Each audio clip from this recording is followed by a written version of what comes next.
difficulty getting around can get to all parts of the town hall. That's a major achievement in itself, but it's also got a major symbolic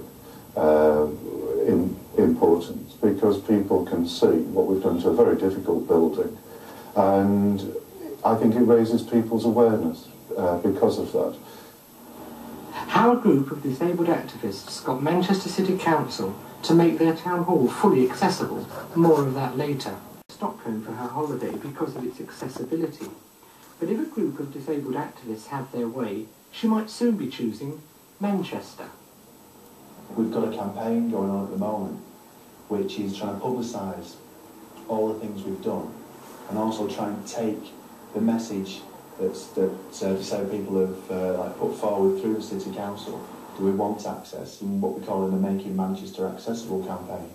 And the aim is over something like 10-15 years to make Manchester access city that other cities in the country and throughout Europe and even the world will look to and be impressed by and take as examples of good practice.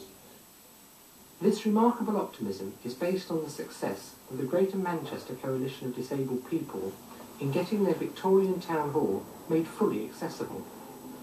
You can actually see the city changing, and this is over a very short period of time. And because disabled people have had control over what's happened in the City of Manchester as regards getting access into the Town Hall, we've got a Town Hall that's over 100 years old.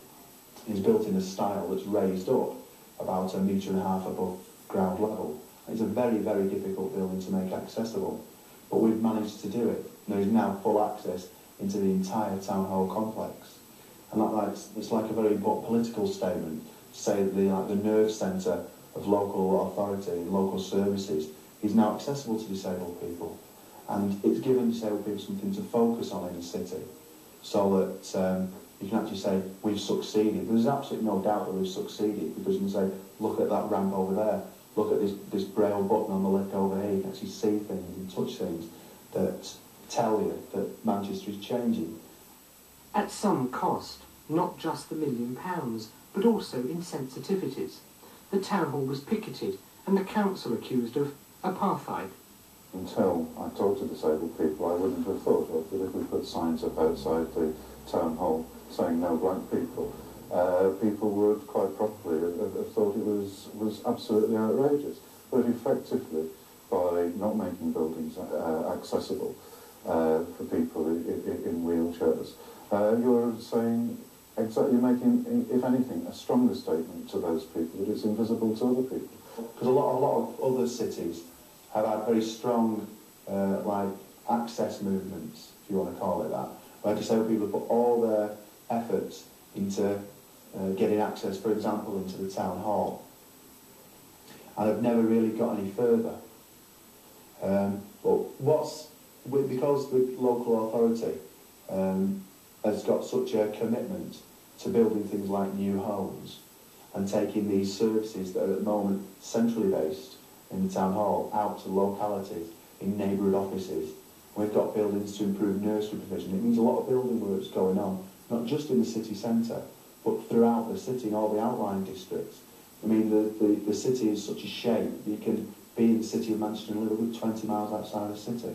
So it's important that all those areas, the neighbourhood offices, the children's centres, the enormous number of houses that are being built in Manchester are made completely accessible. Disabled people have wanted us to go faster than it's been possible to go, or to do things in a different way. And I think it's been a learning curve for both groups of people about how you get resources and what the politics behind getting those resources actually are. There is a high degree of understanding and respect between the council and the activists. I'm surprised in a way that people who have been, who are disabled, haven't shouted a lot more loudly over the years. And I think by the council, by the Labour Party going and talking to people, it starts the process, and people do say things you don't always want to hear. It's been easy in as much as it's been a two-way thing. It hasn't been, we haven't had to batter any doors down, although I'm not against having to do that. And in this case, it's not necessarily been appropriate. Design, which includes access for disabled people, has become a requirement of the job here. So you don't think, well, this is a building disabled people might use, will provide some access. We thought, this building is a public building, and that includes houses. Public building is more than just big libraries, and we talk about every building. This is a public building, so the public should be able to use it. And one of the design criteria, exactly the same as fire escapes, exactly the same as looking aesthetically pleasing, is to provide access for disabled people.